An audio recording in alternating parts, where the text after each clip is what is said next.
Next morning, just near the main south road at Papakura, the first of 10 stages for the day along Ararimu Road, a new stage for Targa, ending up at the base of the Hunua Ranges. Malcolm Smith in his first Targa takes the first stage of the day. But surprised, to be honest. It's had a good day yesterday and first target for us and second event ever, so a little unusual, but surprised, yeah. But for the early modern leader, Jason Gill, it's business as usual. The four-wheel drive providing insurance in the wet, not available to the two-wheel drives. The smaller stage was very fast, and with the rain on there, yeah, it was extremely tricky. It was raining during the stage, and yeah, it was treacherous, all right. Lee Hopper maintains his overnight second position through the first stage, but it's a no-show in Special Stage 9. Word spreading he's had another off. Yeah, he likes hitting the odd paddock, doesn't he, Lee? But good on him. He's always back here suddenly. He reappears. He's good fun. Mertens himself hasn't had the best of starts. Yesterday's tight twisting roads didn't suit his heavier Merc, and he was hoping for the wide-open Special Stage 10 to make up some ground. Today is supposed to be for us, and that big fast stage, well, we probably could have picked 20-30 seconds out of them when it was cancelled. So they tried to tell me there's no skill in driving those fast stages, the four-wheel drive boys, so fair enough. Special Stage 11, the repeat of 9, Miranda, brings little change in modern. Malcolm Smith takes the win back from Jason Gill, and Rick Giddy hands over the controls to brother Joel, who cements their place in the first 3 cars with the absence of the sister car to Lee Hopper. Yeah, Lee's out of there, and I've done my shift for the morning, so Rick's taking over for the afternoon. Who's the quicker? We both hold her on, yep, both our moments as well. Try to scare each other? Yeah, it's a bit like that, eh? Yeah.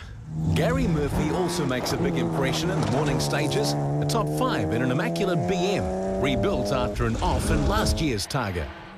Harry Dodson is another to benefit from the faster wide-open stages today, and the repeat runs are giving him and others the chance to check themselves against their previous times. Yeah, I think we went a lot better on that one the first time through. I think it was a bit...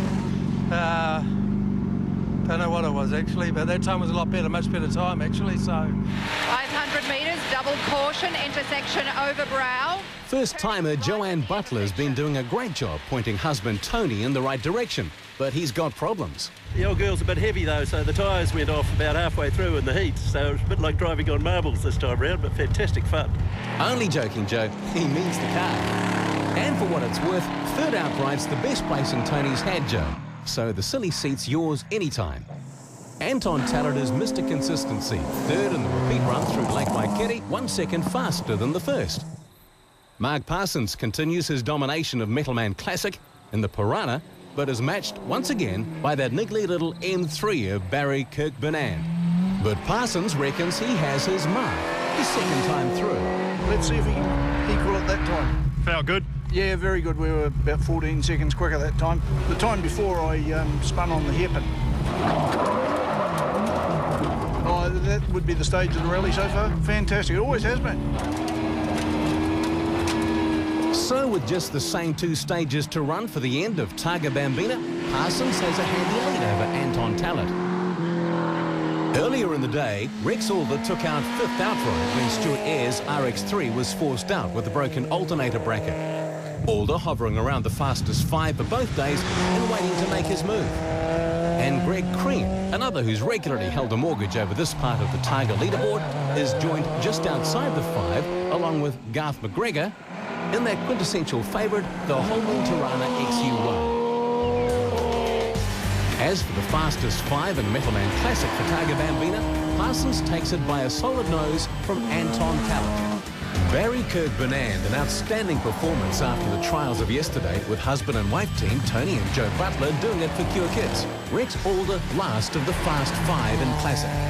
In Modern, the late afternoon seesawed between the experienced but still untitled veteran Jason Gill up against the new kids on the Targa block, Rick and Joel Giddy. The brothers sharing the drive with neither allowing Gill any slack. The new Special Stage 14, Hetherington, a dead heat, 8 minutes and 58 seconds. Gill answered very next stage with a 7-second advantage. But the Giddies upped the pace and took Special Stage 16 by just 1 second. In only their second tarmac Targa event, these boys were showing they had what it took. It was all go through there for a while, just glad to make it home safely. So you're a little bit worried, the guy in 3rd place, he was closing sort of midway through the day? Yeah, we just sort of let him get up there a little bit, you know, make sure he's still in it. Cool shades, Rick. But you can't take it away from Malcolm Smith. First Tarmac Targa event, and he's on the podium. It's not over until the fat lady sings, goes the saying, and in the last stage, there's nothing supercharged about Alan Lewis and Colin Cole's run to the finish, forced out with a broken drive belt. Just popped the blower belt off the drive, so just have to cut it off and put another one on it.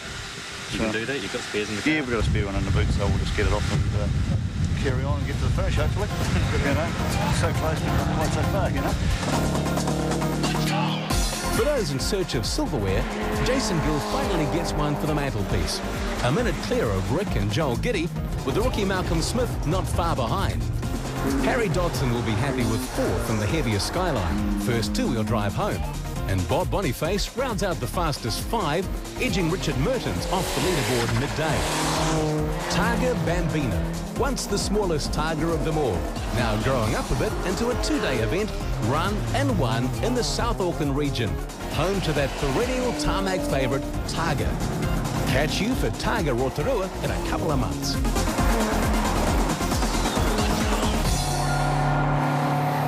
Another very successful week.